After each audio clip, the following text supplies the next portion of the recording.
Hello everyone, Pastor Howie here with our first of the week look into the scriptures that we've been reading from the Revised Common Lectionary during this Lenten season.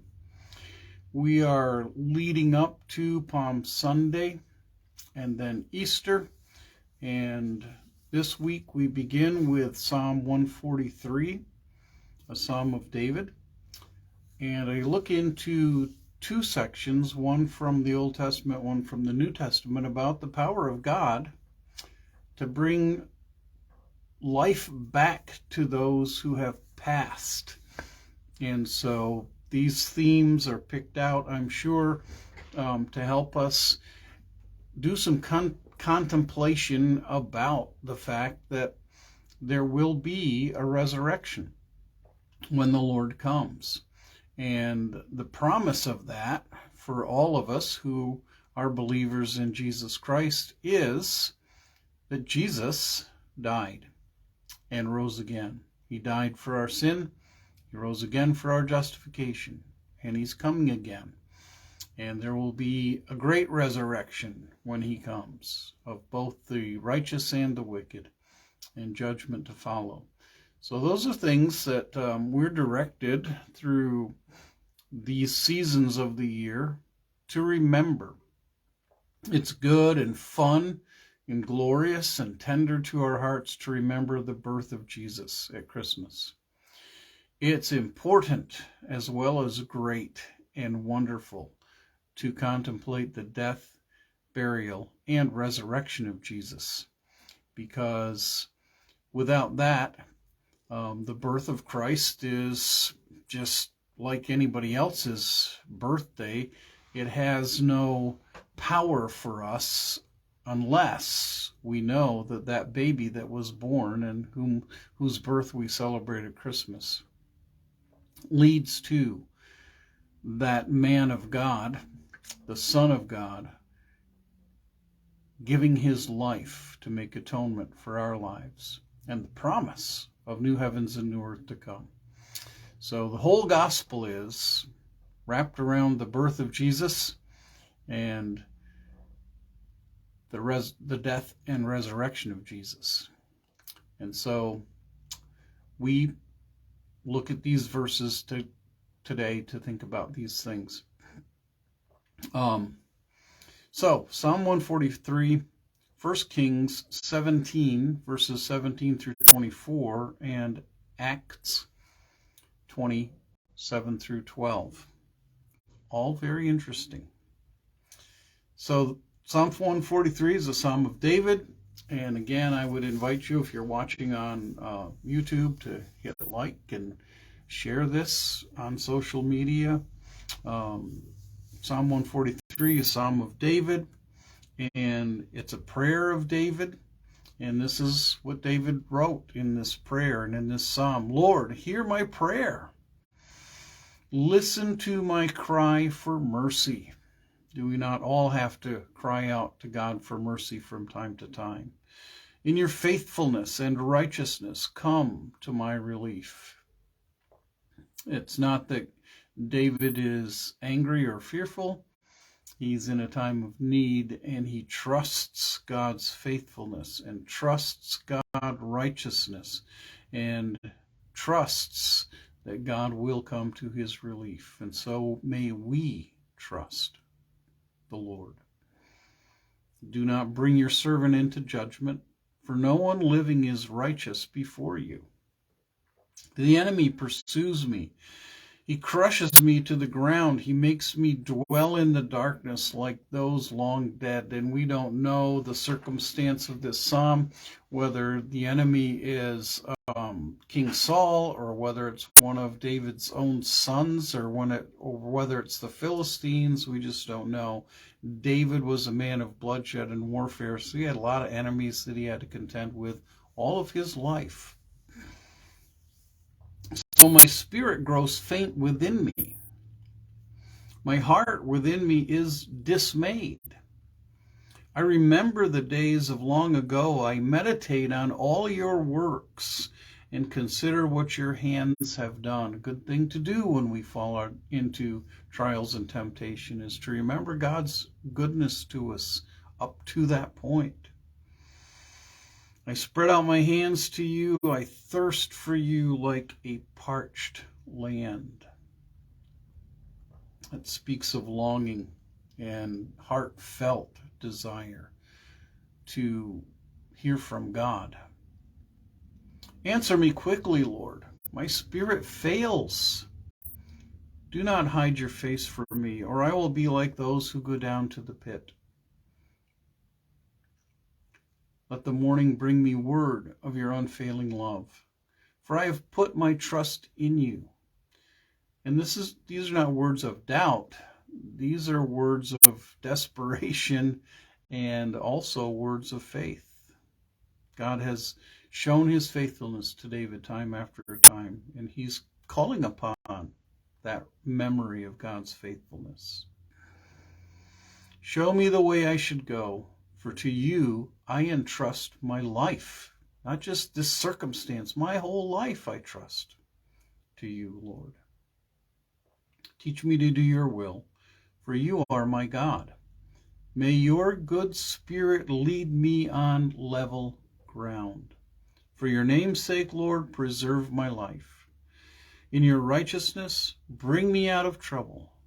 In your unfailing love, silence my enemies. Destroy all my foes, for I am your servant. And David was a man after God's own heart, and that was God's name for David when God called upon the prophet Samuel to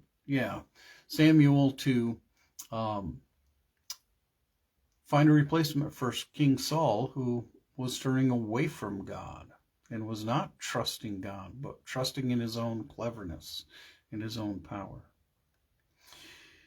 Speaking of that, we come to 1 Kings 17 through 24, about another prophet by the name of Elijah. One of the things Elijah did is he was provided for,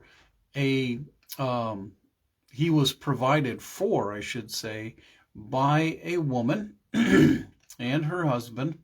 As he passed through, he would stay with them. They made a little upper room for him to stay in, and they had a bed and a lamp and a desk. And he, out of appreciation, promised and prophesied that this woman who had no child would have a child a year later.